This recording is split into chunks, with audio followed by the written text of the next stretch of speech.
Թույլը չի կարող խաղաղություն բերի։ Այդ կարևոր կետը, որ մենք հասկանանք, նույնակ Ուկրաինան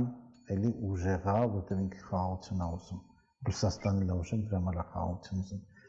Իրանը ուժեղ է, դրա համար է խաղաղություն։ Ինքը չի մորում խաղաղություն։ Մենք նկատում ենք, չէ, ինքը չի մորում խաղաղություն։ Ինքը ստիպում է։ Դա կարևոր կետ է։ Ստիպում է,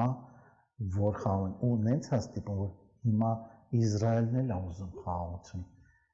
Դա պիտի հասկանանք, ինքը ստիպում է, թվում է, թե Իսրայելի ինքնաթիռները ամեն օր հանգիստ ռմբակոծում են Իրանը, բայց Իրանը մեկը ստիպում է, իր հրթիռների միջոցով ստիպում է։ Օդը Իրանը չի, բայց ինքը մեկը ստիպում է։ Ստեղ մենք Հայաստանը պետք է իմանանք, կարևոր կետ է, որ դա ով է կառավարիչը, որ գա Հայաստանի, որ մենակ ուժն է խաղաղության բերելու։ Դա կարևոր կետ է, որ մենք հստակ ենք։ Մուրալով չի լինի խաղաղություն։ Նայեք, սենց մի հատ կենդանի կա, ինքը շատ փոքր կենդանի է, շատ ագրեսիվ է, նույնիսկ առյուծները, որ գալիս են իրան գծում են, վախում են իրանից, ինքը փոքր է, կարող մի քանի առյուծի վրա հարձակվի, երբ տեսել եք YouTube-ում այդ կենդանուն, սենց փոքր կենդանի է, բարսուկի պես։